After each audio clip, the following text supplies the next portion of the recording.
जोहार नमस्कार। अभी मेरी मौजूदगी विष्णुगढ़ के हॉस्पिटल चौक में, जहां हजारीबाग सांसद मनीष जायसवाल जी आए हैं।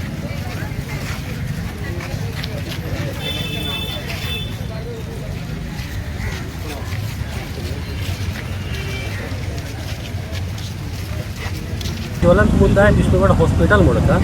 यहाँ दो समस्याएं हैं, दो मोड़ पर। एक जो है राहगीर की जो परेशानी है, दूसरा जो दुकानदार को हटाया जा रहा है, उसके लिए पुनर्वास की क्या व्यवस्था होनी चाहिए ताकि उनका रोजी रोटी चलता रहे। देखिए, दो विषय है और दोनों का समाधान सरकार के पास ही है। ये कार्रवाई इसलिए की गई कि यहाँ पर जो है जाम का शिकायत था। तो जाम लगने का प्रमुख कारण इंक्रोचमेंट इकलौता कारण नहीं है। हो सकता है कि 10% इंक्रोचमेंट का भी रोल हो। ये अस्पताल है, यहाँ पे बहुत सारे डॉक्टर्स बैठते हैं, पार्किंग की व्यवस्था नहीं है। जो मरीज आते हैं, अभी भी आप देख सकते हैं कि आधा से ज़्यादा बाइक जो है ये सड़क पे लगा हुआ है। तो अव्यवस्थित बाइक लगा हुआ है, जिसके चलते सड़क का ये जो है वो कम होता है। तो इस चीज़ को पुलिस को यहाँ हैंडल करना चाहिए था, पार्किंग का व्यवस्था और ट्रैफिक को सुदृढ़ करने के लिए। ये एक स्टेट हाईवे है, यहाँ बड़े बड़े ट्रक आप अभी देख सकते हैं। ये जो डस्ट का ट्रक है, जो अभी भारतमाला में फिलिंग हो रहा है, डस्ट का ट्रक दिन भर चलता है। ये एक समस्या है। दूसरा, सरकार को अधिकार नहीं है कि बिना किसी को बसाए हुए किसी को हटाए। आप जानते हैं कि इस पूरे देश में सबसे बड़ी समस्या रोजगार का है। सरकार बड़े मुश्किल से रोजगारों का सृजन कर पा रही है, तो दो चार लोगों को भी नौकरी देने में असमर्थ है।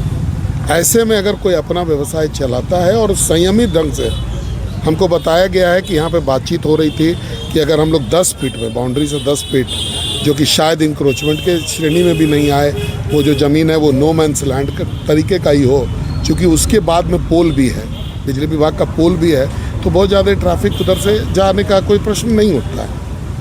लेकिन यहाँ तो ऐसा लगता है कि किसी एजेंडा के तहत इसको जो है तोड़ा गया है। अब एजेंडा जो भी हो, लेकिन किसी भी रिस्पॉन्सिबल सरकार को, जो रिस्पॉन्सिबल हो, उसको पहले बसाने का काम करना चाहिए, फिर उजाड़ने का काम करना चाहिए। हम लोगों ने भी यही सजेशन इनको अभी दिया है कि वापस आप दुकान लगा करके चलाने का प्रयास करिए। ज़रूरत होगा तो हम लोग खड़े होंगे। अभी उपायुक्त से बात करने के लिए समय लेंगे और इनको लेकर के उपायुक्त के पास भी जाएंगे, ताकि इस जो है ये परमानेंट निदान हो सके। देखिए, कमोबेशी पूरे हिंदुस्तान में ये ऐसी परिस्थितियां हैं कि लोगों के पास जगह नहीं है, रोज़गार नहीं है, तो जिसको जहां होता है, मैं इसका वकालत भी नहीं कर रहा हूं कि सही है गलत है, इस पर कोई कमेंट मेरा नहीं है।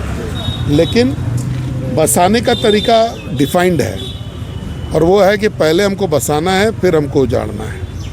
ये एकदम बिल्कुल डिफाइंड प्रक्रिया है, और इस प्रक्रिया का पालन यहाँ पर नहीं किया गया है। अब जैसे ये रोड मेन रोड नहीं है, ये तो साइड रोड है जहाँ पर हम लोग खड़े हैं।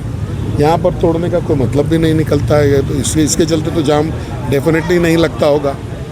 जो हमको जानकारी है कि जाम का प्रमुख कारण है कि जो पेशेंट्स आते हैं या जो लोग आते हैं डॉक्टर से मिलने के लिए, डॉक्टर से जो लोग मिलने के लिए आते हैं, उनके बाइक्स की वजह से ज़्यादा जाम होता है।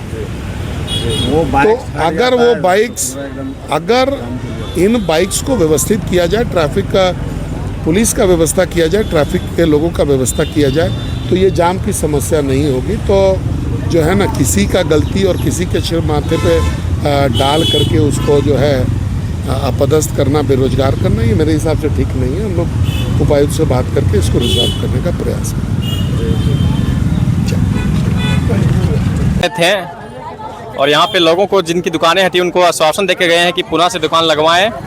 ये आश्वासन देके मनीष जायसवाल जी गए हैं।